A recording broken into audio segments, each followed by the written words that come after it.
Well, I saw what I've been seeing in the weight room and in the off season. We're bigger, we're stronger, we're more powerful in a lot of places, even though we weren't in pads. And then, you know, as practice goes along and you've got a lot of newcomers and everything, the practice got a little sloppy a little bit, and then it picked back up again, which you kind of expect when you get them all out here putting everything in. But I was pleased with what I saw, and I'm excited about our strength and speed. How much do you look at today as an opportunity for a fresh start and to wipe away some of the disappointment from last season, or is that even a motivating factor?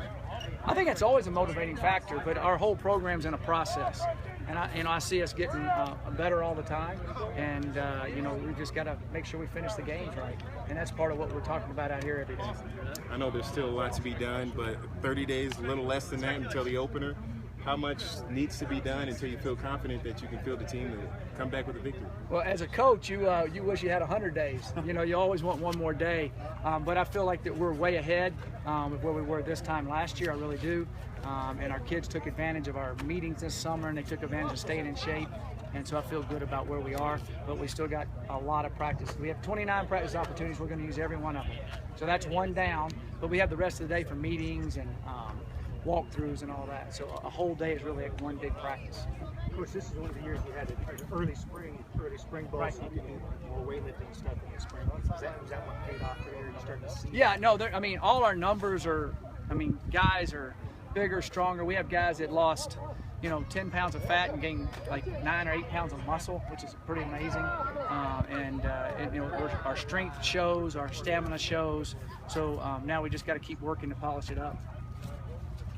Ian, you said 29 practices. Yeah, we have 29. So you have great urgency as a staff. Yes. And for all these young men, it's 29 to get through before exactly. the fun starts. Right, exactly. So how do you infuse them with the urgency that you have to have?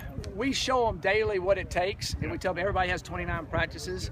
And so we'll go and meet tonight and show them on film, and then we'll say, hey, you know, you got to get that fixed. You got to get that fixed. And so we have a sense of urgency, and we definitely hope they feel it. And with our team being more mature than it was last year, I sense that urgency. I see guys getting on guys. I see guys talking about it and concerned about you know, the more you play, you realize how important practice is. The less you play, you're like, oh, I got it. I can handle it in the game. And so I think that maturity factor is happening for us. So our leadership needs to take control of that as we kind of get in those dog days of two-a-days in the middle there when they're all so sore. Our leadership needs to take care. So I hope that stands up. We're not there yet, but I hope that happens. Coach, how do you treat Jared Bell in fall camp? Does he go every practice? He's going every practice. When we get to two-a-days, we'll ask him and see how his knee's doing. Right now, it looks fine. I'll talk with the trainer every day. There'll be some two-a-days he probably won't go both. But right now, it's go as he's completely cleared and ready to roll. But we'll monitor him and make sure everything's good. Like having him out here? Yeah, we'll like having him out here.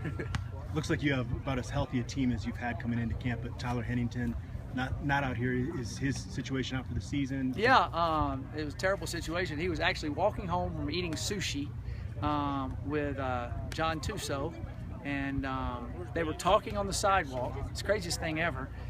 And 6 o'clock, they were talking on the sidewalk. You know, you're talking to somebody, and sometimes you kind of just stumble on the side. He stumbles, there's a hole there. He falls in the hole, breaks his ankle and fibula. His mom calls me, I go see him in the hospital. As soon as I walk in the door, he just starts bawling. Because I've never had that happen where a young man comes back from a season-ending injury, works all the way, we're 4 days before we start, and he gets hurt off the field. Now, I've had guys get hurt on the field after that, but never before. And Tyler's a great young man, and he'll recover from this and be back next year, but it's tough for him.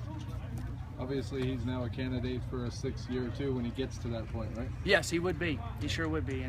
And I told him now you can get a double major and a double master's.